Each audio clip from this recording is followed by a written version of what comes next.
गोमय जलरे घर दुआर लेपिब लक्ष्मी देवी पाद पद्म चिता को लेखिब नुआ माण गोटिए अणाई जत्ने बेगे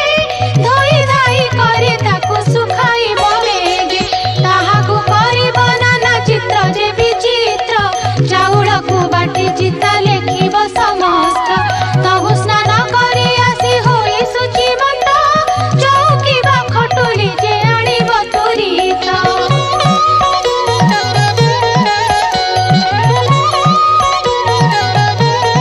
ताकू धोई ता उपरे देव नुआ धान